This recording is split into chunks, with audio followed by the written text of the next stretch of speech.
l'esclavage, c'est un héritage. On est esclave.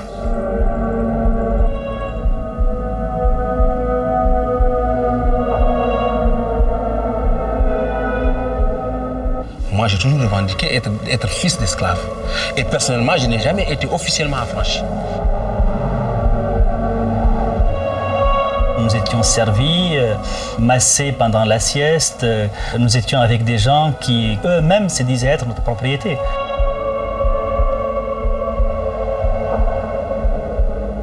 Nous sommes en Mauritanie, pays où l'esclavage a été officiellement aboli en 1981. 17 ans après cette loi, aucun décret d'application n'existe encore. Issus des razzias et des guerres des siècles passés, les esclaves d'aujourd'hui continuent à effectuer les mêmes tâches que leurs ancêtres. Bergers, ouvriers agricoles dans les oasis, puisatiers ou domestiques.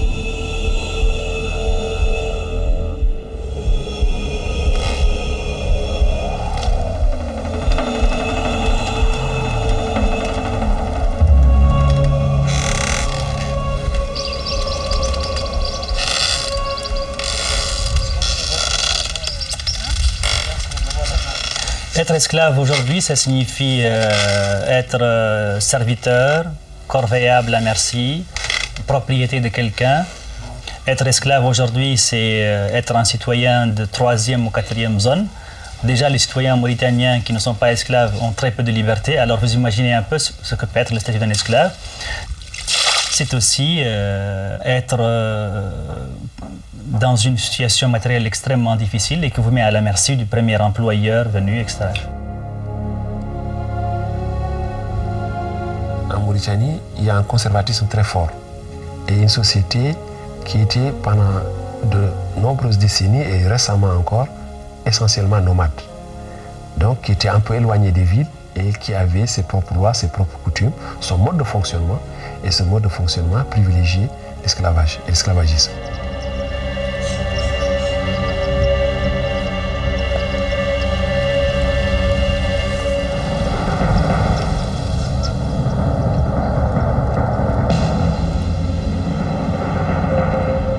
C'est une personne donc âgée qui doit appartenir à une ancienne génération d'esclaves. Donc probablement ses fils et ses petits-fils ne le sont pas. Mais lui est encore dans le système. Donc c'est le berger qui s'occupe des chamelles, tout ça. Et à qui on ne confie quand même pas la charge très importante de donner à boire aux chamelles parce que c'est assez sensible. Il faut que les propriétaires eux-mêmes s'en occupent. Donc c'est peut-être ça l'image de l'esclavage aujourd'hui.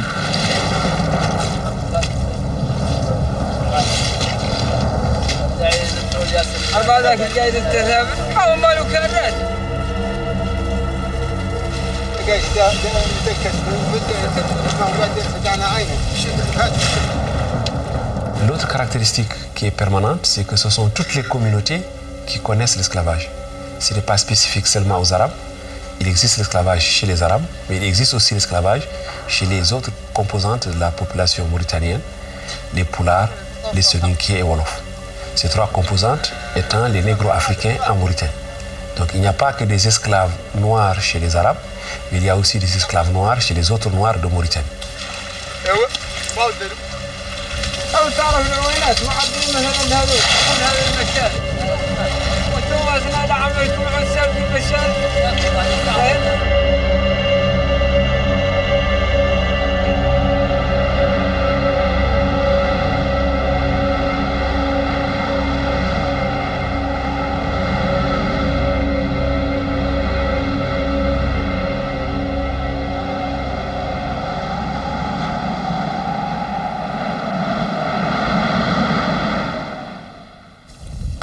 Là, c'est assez intéressant parce que la personne n'est plus en état d'esclavage. Elle travaille pour elle-même, elle n'a pas de maître, mais la terre qu'elle travaille ne lui appartient pas. Et là, il ne s'agit même pas d'agriculture, il s'agit de salines. Donc les salines appartiennent à la famille de l'émir de Tarzat, qui est l'une des 4 grandes familles princières de la Mauritanie. Et donc, lui, même dans une situation où il n'y a plus d'esclavage matériel et physique, il est encore en dépendance de son ancien maître. Donc ils n'en sortent pas.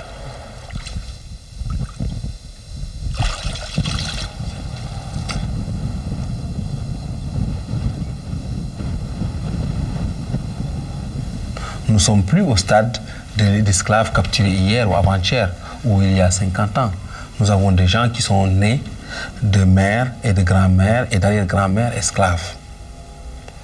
Le problème dans la société, c'est qu'en fait, ils n'ont plus d'attache qu'avec leur maître.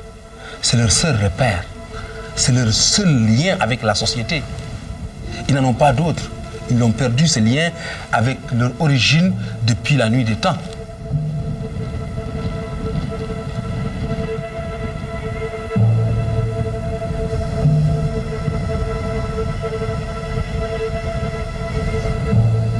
Nous avions des esclaves qui étaient à la maison, qui faisaient les travaux, qui étaient des membres de la famille, entre parenthèses, même si ils vivaient de ce qu'on leur donnait. Ils étaient parfois insultés, parfois battus. Ils n'osaient pas se révolter, l'idée ne leur viendrait même pas à la tête. Et la plupart du temps, ils étaient contents et fiers d'être l'esclave d'une grande famille, d'une famille aristocratique.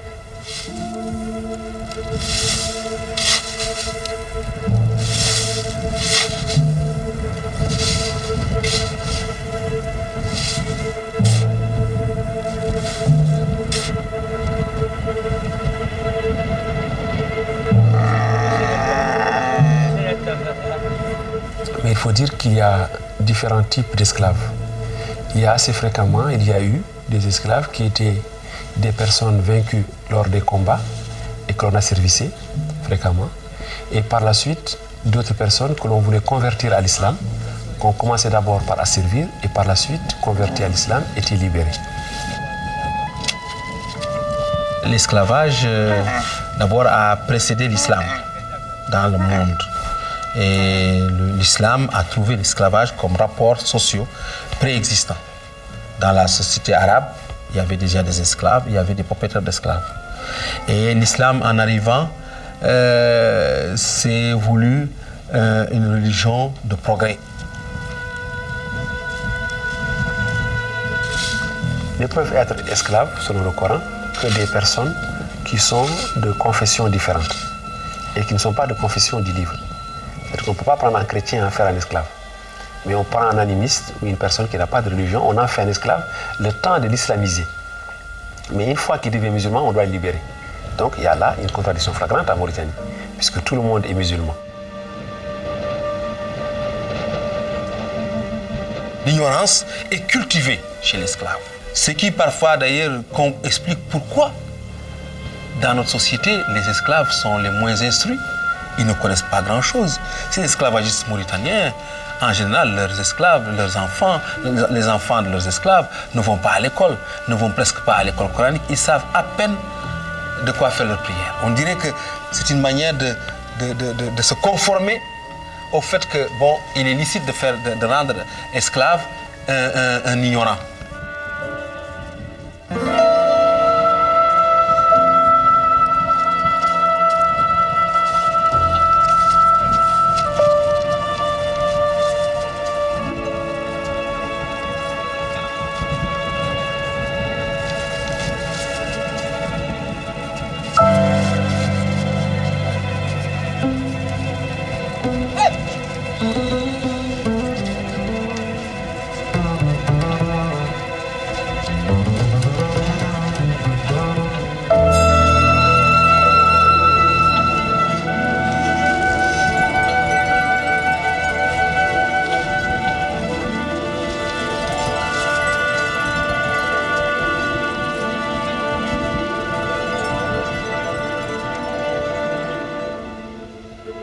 Il y a eu donc l'abolition de l'esclavage déjà à l'époque de l'Union française. Il y a eu à nouveau, en 1959, dans la constitution de la Mauritanie indépendante, abolition de l'esclavage. Et il y a eu, troisièmement, in fine, en 1981, l'ordonnance qui a aboli l'esclavage. Mais il faut regretter que ces abolitions successives n'aient pas donné lieu à la publication de tout un arsenal juridique, des décrets, des arrêtés, des circulaires, et surtout qu'il n'y ait pas la vigilance sur le terrain et les moyens d'accompagnement pour permettre à ces esclaves de réellement se libérer.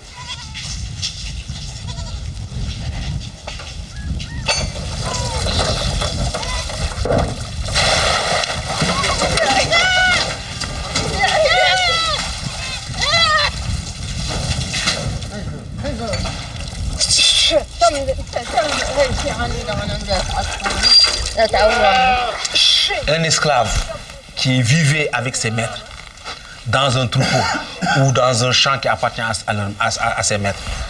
Du jour au lendemain, on lui dit, monsieur, vous êtes libre, vous pouvez partir. Il part où? Qu'est-ce qu'il va faire de sa liberté?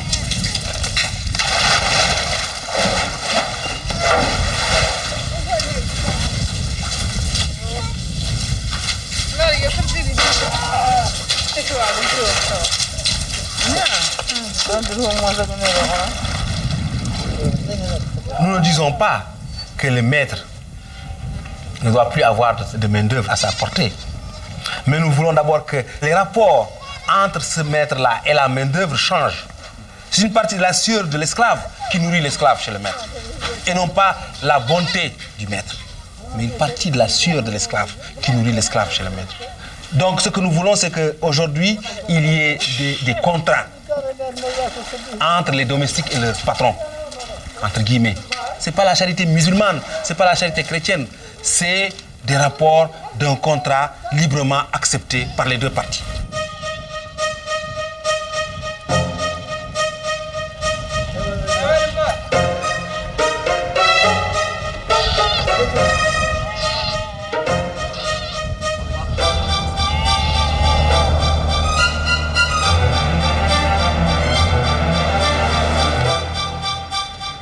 Lorsque l'esclave abandonne son maître, qu'il va dans les villes où il devrait être protégé par la loi, il ne l'est pas du tout.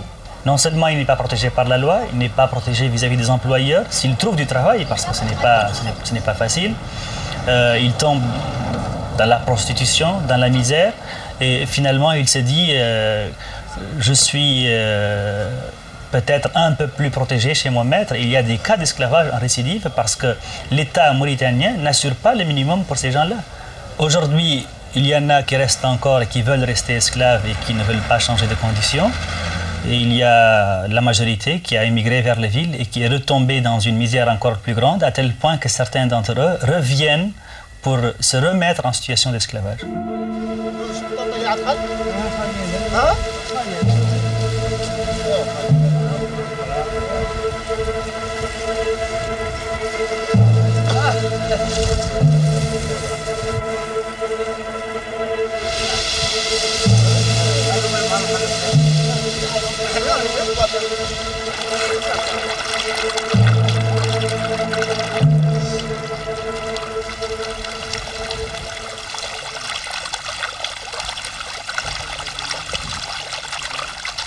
Le moyen pour s'en sortir, je pense qu'il ne faut pas se faire d'illusions. L'histoire nous enseigne qu'il n'y a pas de bond en avant ou de marche vers la liberté sans conflit et sans sacrifice.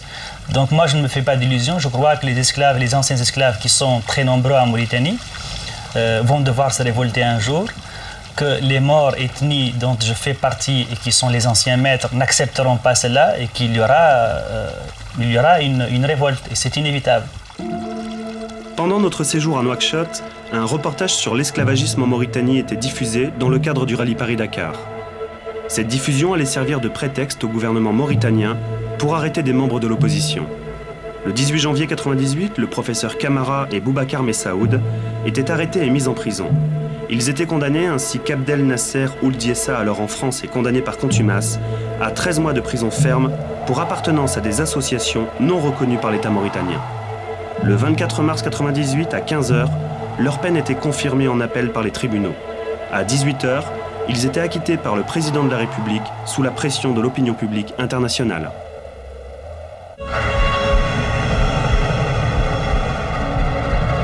Les razzias qui ont donné naissance à l'esclavage au Sahel et au Sahara ne font plus seulement partie des livres d'histoire. Aujourd'hui au Soudan, elles existent encore.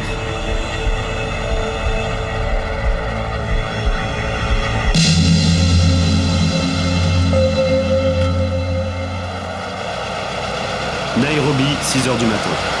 Après 4 mois de pourparlers et d'enquête, John Ebner, de Solidarité chrétienne internationale, nous a autorisé une semaine auparavant à le suivre pour ce voyage clandestin vers le Soudan.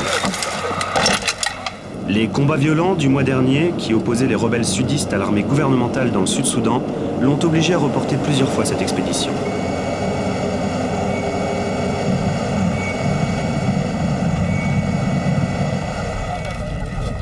Après 1h30 de vol, nous arrivons à Lokichoko, au nord du Kenya. À quelques kilomètres de cette base de l'ONU, le Soudan et la guerre civile qui le ravage. Là, nous changeons d'avion et pénétrerons bientôt illégalement dans l'espace aérien soudanais. C'est par cette même voie que l'association Solidarité chrétienne internationale passe depuis 2 ans. C'est en effet en 1996 qu'ils ont commencé à racheter des esclaves.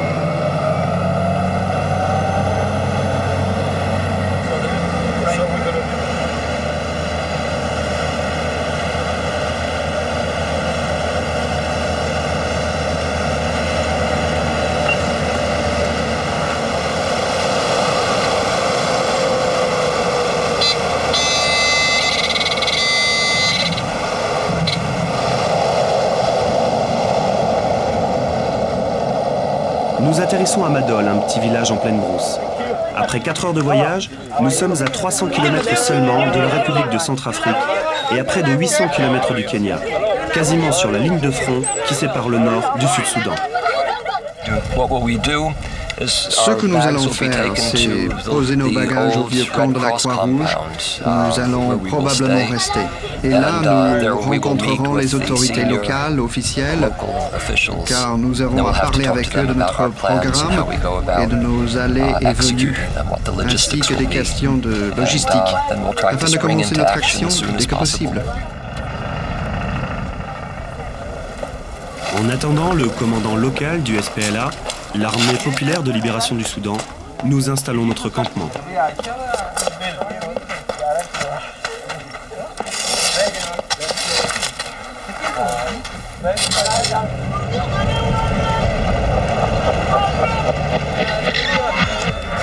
Deux heures plus tard, le commandant Paul Malong et ses hommes arrivent.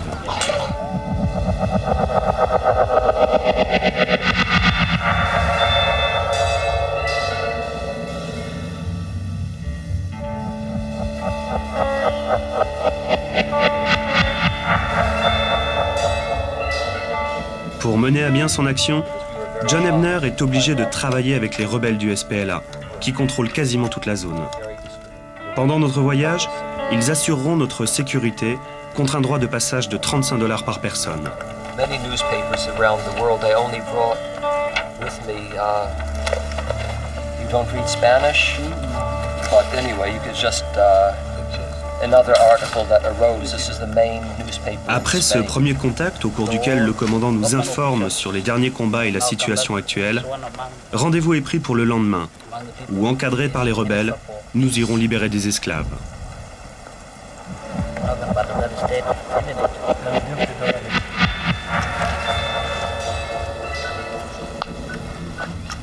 Seule sécurité dérisoire s'il nous arrivait quelque chose, ce téléphone satellite.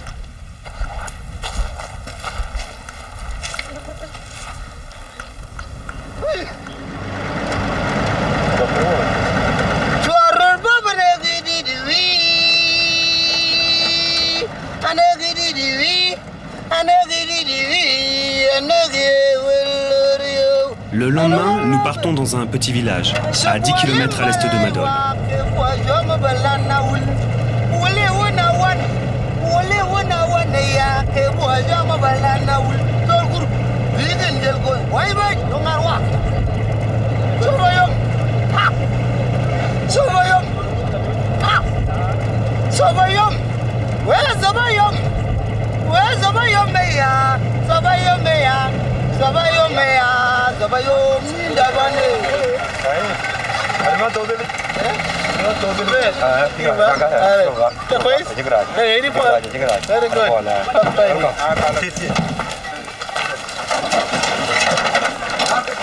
Arrivé sur le lieu d'échange, John prend contact avec le vendeur et un instituteur qui sera son interprète.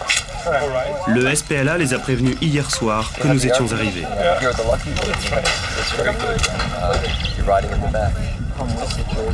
John les connaît tous les deux de ses précédents voyages. Quant à la vente, ils en ont déjà réglé tous les détails.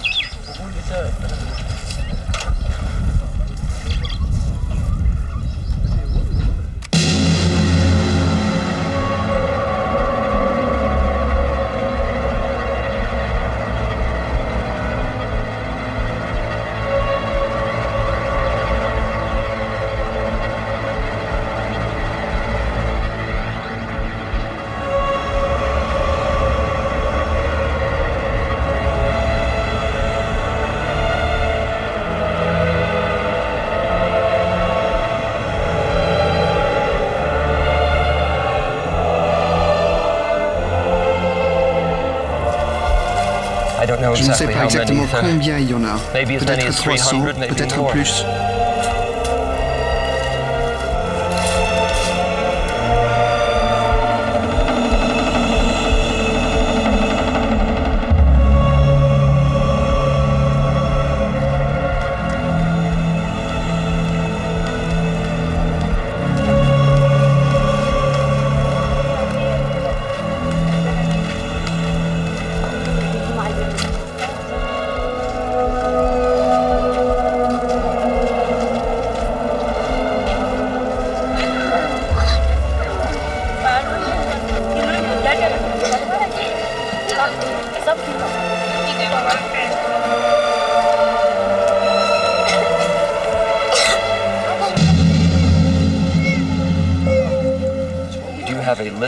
Avez-vous une liste avec les noms? L'avez-vous maintenant avec vous? M'est-il possible de l'avoir? Merci beaucoup. Là, on voit les noms et les villages d'où ils viennent.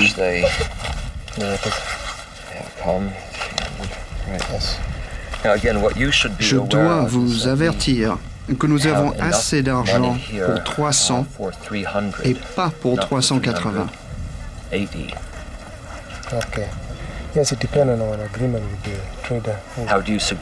Pouvez-vous suggérer au commerçant que nous ayons une discussion avec lui?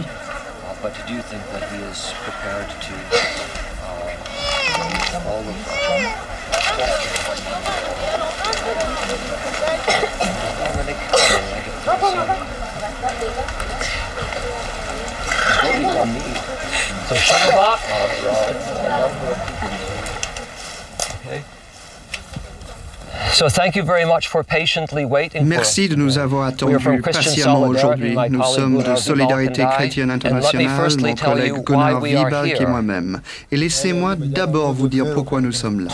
Nous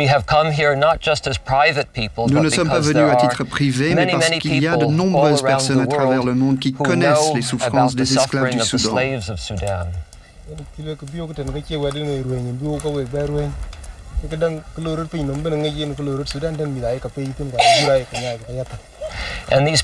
Et ces personnes prennent soin de vous.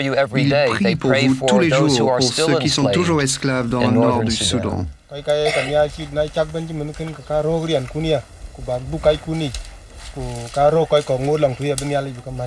ils espèrent que leurs prières vous aideront à retrouver votre famille ici, dans le nord du Bahr el-Ghazal.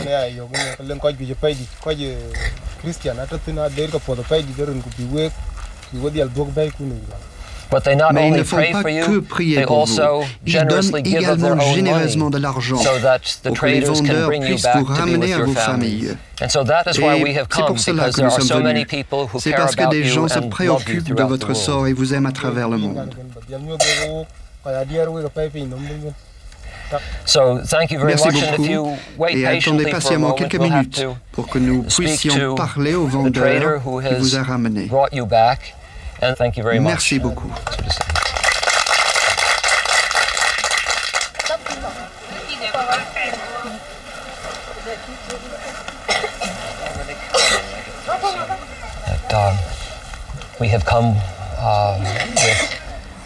Nous sommes venus seulement avec assez d'argent pour libérer 300 esclaves, comme convenu, suivant notre accord qui est de 50 000 livres soudanaises par esclave. Mais je peux constater qu'il y a bien plus de 300 esclaves. Si je me rapporte à votre liste, il y en a 386 qui attendent leur libération.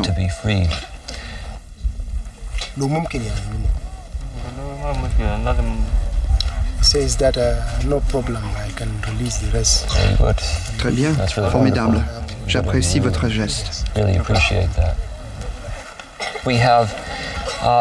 Nous avons 15 millions de livres soudanaises que nous pouvons donner pour racheter la liberté des 386 esclaves.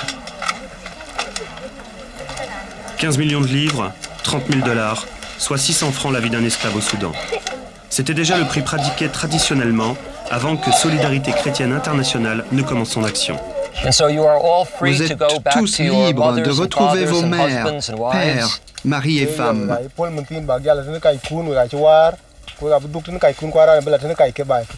Et nous espérons que Dieu protège chacun d'entre vous et prions pour que vous ayez une vie prospère dans la liberté, pour que vous puissiez vivre libre et heureux.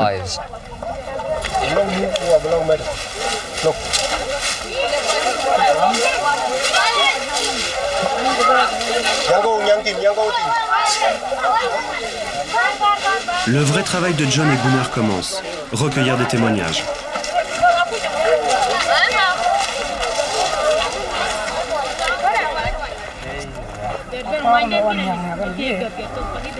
She was cooking the breakfast. Most of our breakfast is between 12 o'clock and 1 o'clock. Je vais chercher les gens en ville, dans le nord, puis après, nous marchons vers le sud. Quand j'ai commencé, je ne libérais que de petites quantités d'esclaves. Quand les parents qui avaient des enfants esclaves dans le nord me donnaient de l'argent pour aller les chercher, je ramenais des petites quantités, c'est comme ça que j'ai commencé. Le nombre d'esclaves que je ramène augmente toujours, car Solidarité chrétienne internationale a pris le marché en main. Je pouvais en apporter plus, mais j'ai senti qu'il y avait du danger en ville. C'est pour ça qu'il n'y a que ce petit nombre. Je ne ramène que les jeunes et ceux qui peuvent marcher. Il y a beaucoup de vieux que je laisse car ils ne peuvent plus marcher. Si je les libère, c'est parce que je suis métisse. Mon père est arabe et ma mère est dinka. Tous les deux sont du sud. Ce que je fais est risqué. C'est un risque de prendre des gens dans le Nord et de les ramener ici. Parce que la plupart des gens dans le Nord sont des fondamentalistes. Ils sont convertis à un islam fondamentaliste. Si jamais ils savent que je rapporte les esclaves ici, c'est risqué pour moi.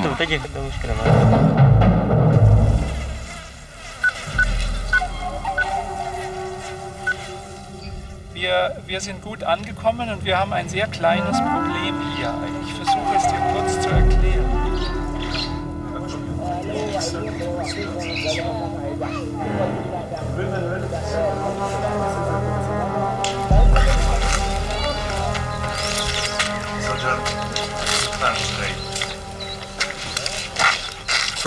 D'abord, je finis mon temps.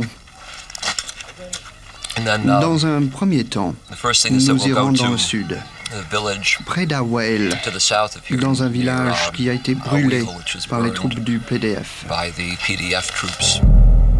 PDF, les forces populaires de défense, des milices arabes du nord armées par Khartoum et qui viennent radier le Sud-Soudan. La première fois que j'ai eu la responsabilité d'enquête sur l'esclavagisme au Soudan, j'ai constaté que les vieilles traditions n'avaient pas complètement disparu, qu'elles se perpétuaient dans la majeure partie du pays. Plus nous observions, plus il devenait clair que c'était une renaissance de l'esclavagisme au Soudan qui se produisait, chose que l'on ne trouve pas dans un autre pays d'Afrique du Nord. Mais cette renaissance est ici en progression plutôt qu'en régression. Elle progresse depuis 10 ou 15 ans. Et la raison de cela, c'est qu'elle est soutenue par le régime du Front islamique national de Khartoum, qui a lancé une djihad contre les gens du sud du Soudan, la plupart étant animistes ou chrétiens. Le régime se sert de ces razzias et de l'esclavagisme comme d'une arme pour détruire la société dinka.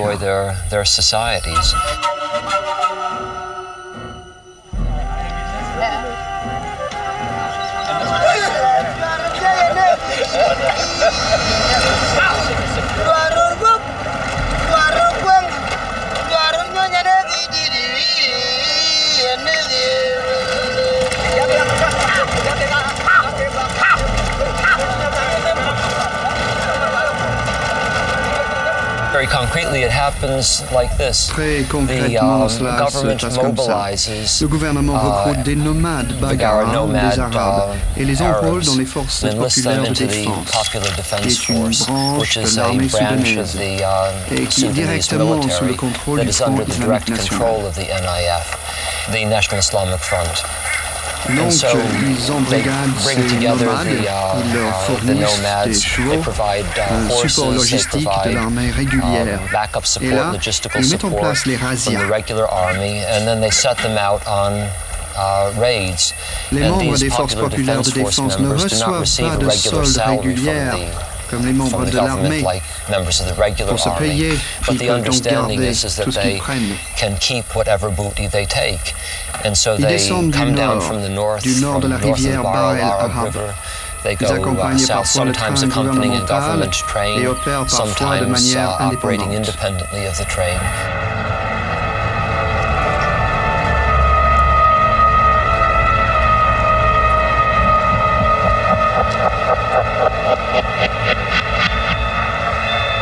Il y a 3 semaines, une razzia a dévasté ce village. Bilan, 37 morts, 49 femmes et enfants capturés, les récoltes et les huttes brûlées.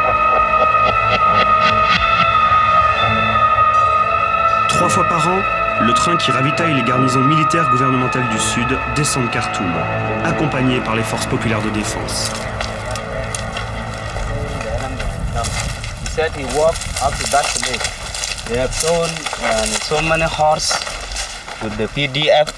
Ils sont donc venus à cheval et directement de Awil.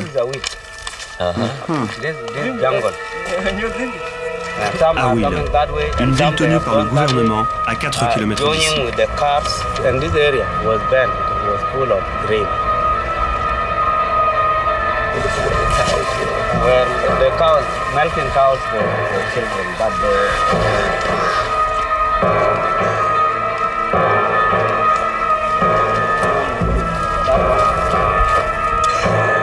How many children in this after they were taken away? How many children from this home? He said 3 children.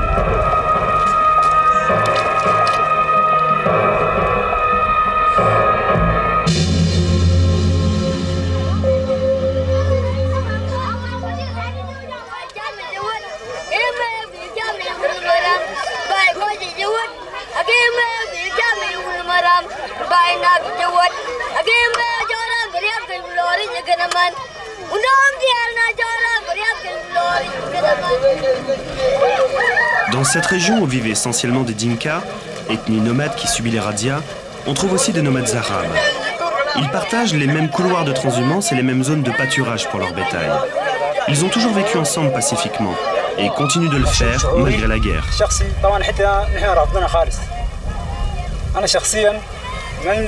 Les sentiments personnels, je refuse tout ça. Moi, personnellement, j'étais dans des partis politiques.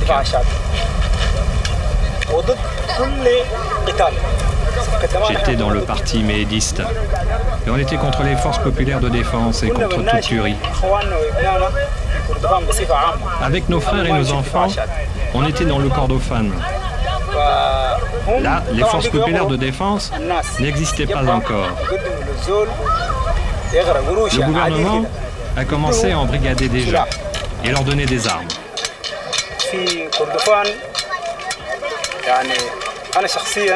Dans le Kordofan, moi personnellement, de mes yeux, je n'ai pas vu d'esclaves.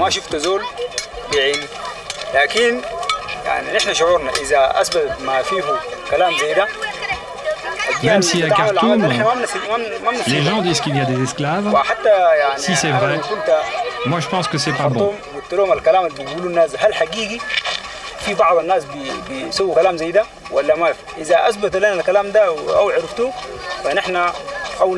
Je pense que tous les Soudanais sont égaux, qu'ils soient du Kordofan ou du Darfour. Et je pense qu'il doit y avoir la même justice pour tous.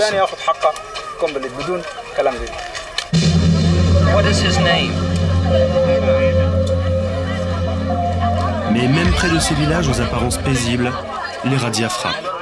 And where was the village where he was burned? Which village was burned?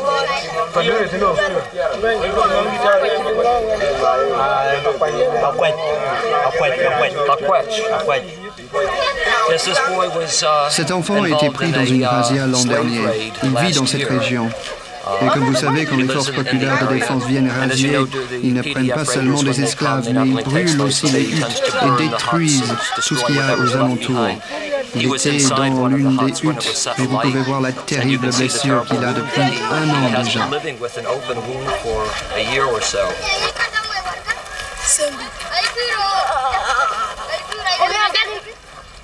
Nous étions là la première fois en 1992 et étions capables de recueillir en abondance les témoignages des atrocités du régime, leur politique de bombardement des civils, les villages incendiés, l'utilisation de l'aide humanitaire comme une arme de guerre. Les enfants d'esclaves ne sont habituellement pas en état d'esclavage dès qu'ils ont atteint l'âge de la majorité.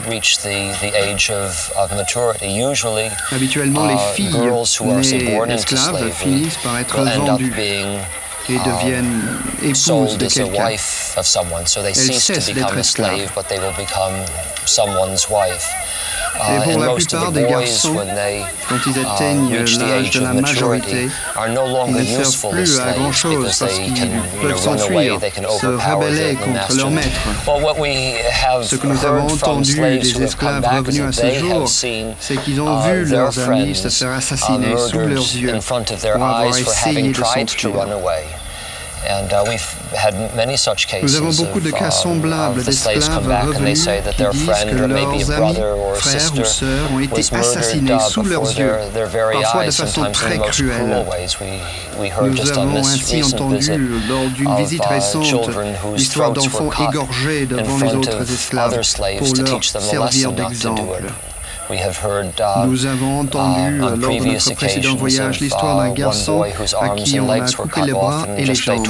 Il ne restait que le torse. Les autres esclaves le nourrissaient pour le garder quelques jours en vie, jusqu'à ce que finalement il meure.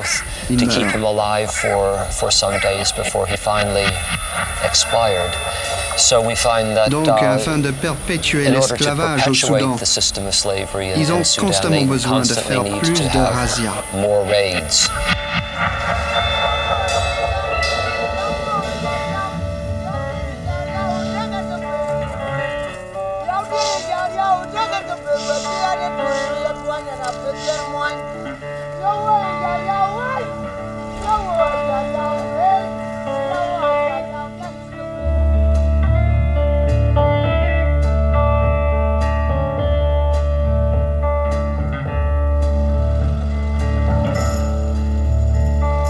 Nous nous rendons à Mari al-Baï, à 120 km à l'ouest. Nous traversons des forêts d'épineux afin d'éviter les routes minées.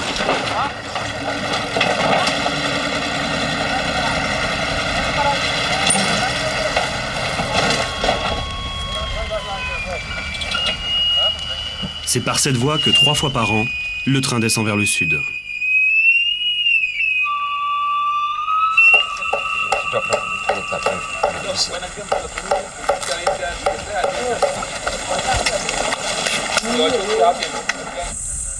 Mari al-Baï.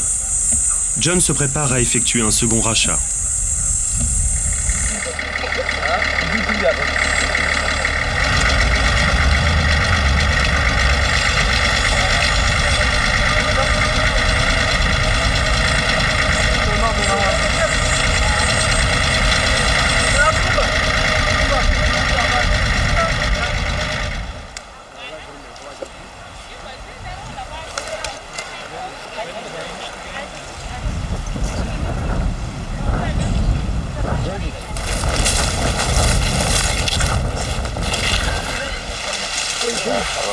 Salam.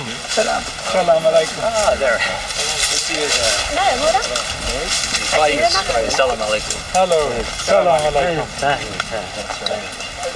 Assurez Nour et ses collègues présents que nous ferons tout notre possible pour garantir leur sécurité. Nous savons que ce qu'ils font est très dangereux. Serions-nous en mesure de parler du nombre? Avez-vous la liste? Est-il correct et pouvez-vous confirmer qu'il y en a bien 203? OK.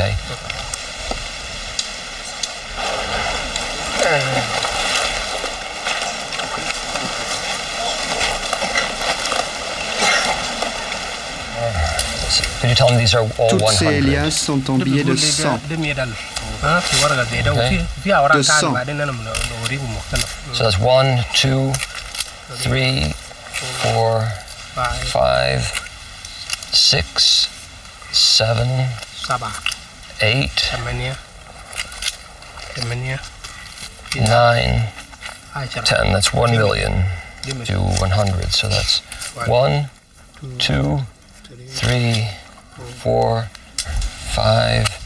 It's 5, 6, 7, 8, 9, 10. 1, 2, 3, 4, 5, 6, 7, 8, 9, 10. Okay. That's 8 million. 9 million. That's 10 million.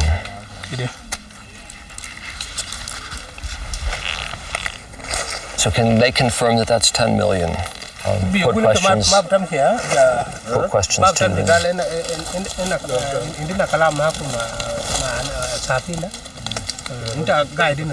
Nous sommes heureux de vous dire que nous avons conclu un accord avec le vendeur. Vous êtes tous libres de rentrer chez vous, de rejoindre votre famille, de retourner à vos villages, de revoir ceux qui vous sont chers. Et nous espérons et prions pour que vous puissiez vivre en paix à partir de maintenant, de n'être plus jamais esclave et être capable de reconstruire votre vie. Alors s'il vous plaît, allez en paix et nous vous souhaitons la réussite pour l'avenir.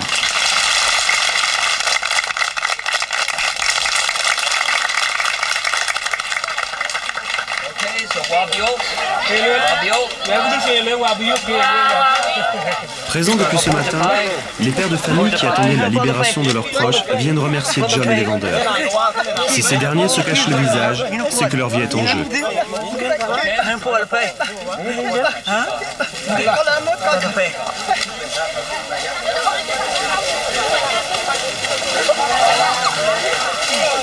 Certains des esclaves attendent parfois depuis 1 mois leur rachat. Les vendeurs les ramènent du nord par petits groupes et les répartissent autour de points d'eau près du lieu de vente. Beaucoup sont déjà entrés en contact avec leur famille. Ils sont tous de cette région. Mais aucun ne songerait à rejoindre son village avant d'être libéré. Si cela arrivait, les vendeurs ne ramèneraient plus leurs frères ou leurs sœurs du nord.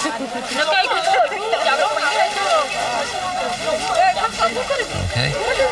And can she say what has happened to him?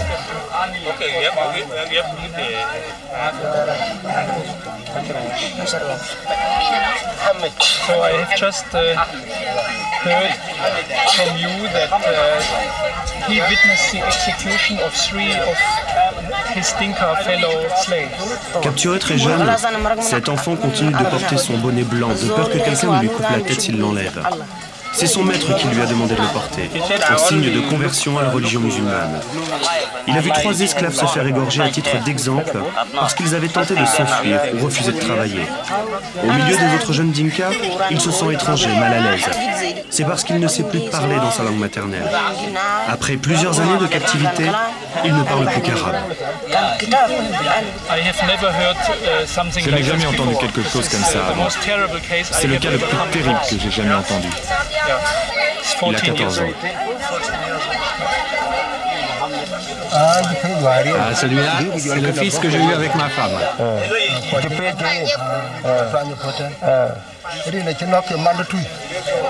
Et l'autre là-bas, l'enfant que tient ma femme, c'est celui qu'elle a eu avec son maître arabe. Ça se voit à sa couleur. Cela fait 3 ans que je ne les ai pas vus. J'ai vu la voiture ce matin et j'étais heureux de savoir que vous alliez acheter ma femme. Parce que je n'ai plus de vaches, elles ont été volées. Je n'avais pas les moyens de la libérer. Donc quand je vous ai vu, j'étais heureux.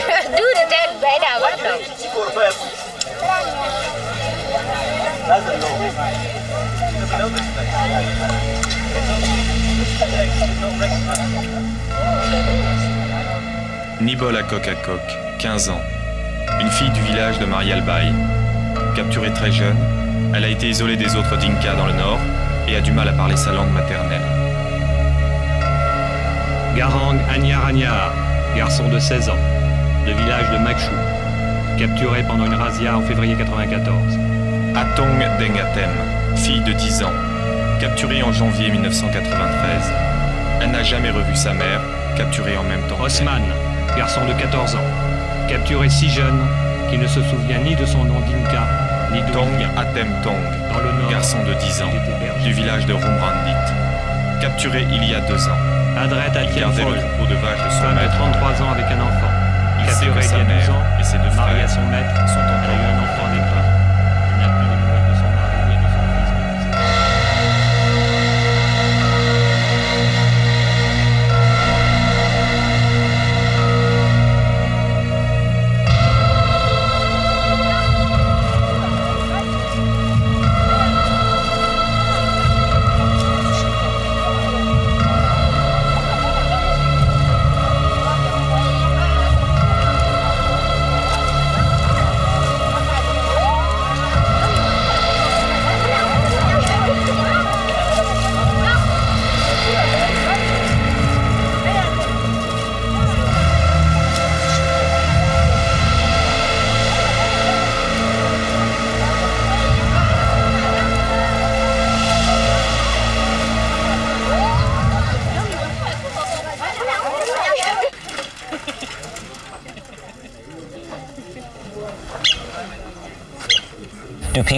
Les gens pensent-ils réellement qu'il est mieux pour des femmes et des enfants d'être forcés à travailler? Pensent-ils vraiment que c'est une bonne chose pour eux d'avoir à se convertir de force à une autre religion? Pensent-ils réellement que c'est une très bonne chose pour les jeunes filles et les femmes d'être violées, d'avoir leurs organes génitaux mutilés? Je pense que ce qui est irresponsable, c'est de penser cela. C'est de laisser les gens dans un tel état d'abus quand il y a une possibilité de les ramener.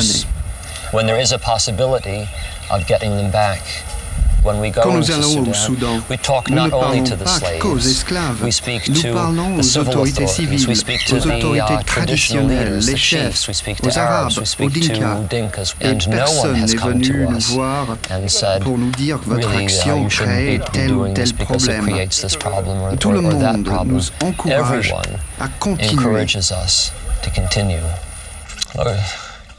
Chief Nonokok, good to see you again. Are you well? Tous ces esclaves réintégreront d'eux-mêmes leur village. John sait qu'ils reconstruiront leur vie. Il fait confiance à la tradition africaine. Pour les jeunes qui n'ont plus de famille, il sait que les chefs de village s'en occupent. Mais le travail de John Emner et Gunnar Vibalk est loin d'être fini. À leur retour en Suisse, ils transmettront tous les témoignages qu'ils ont pu recueillir à la Commission des droits de l'homme de l'ONU à Genève. C'est peut-être ce travail qui permettra un jour de juger les crimes de guerre que subit chaque jour la population soudanaise. Leur action au Sud-Soudan est loin de faire l'unanimité. On leur reproche parfois d'être trop proches des rebelles et surtout d'alimenter ce marché de l'esclavage en lui donnant de l'ampleur. Mais même s'il est vrai que les esclaves libérés ne sont pas à l'abri de nouvelles razzias, rien n'est pour l'instant venu prouver que le nombre de raids augmentait. Et depuis qu'ils ont commencé leur action, le prix de la liberté n'a pas changé. Il est toujours de 600 francs par esclave.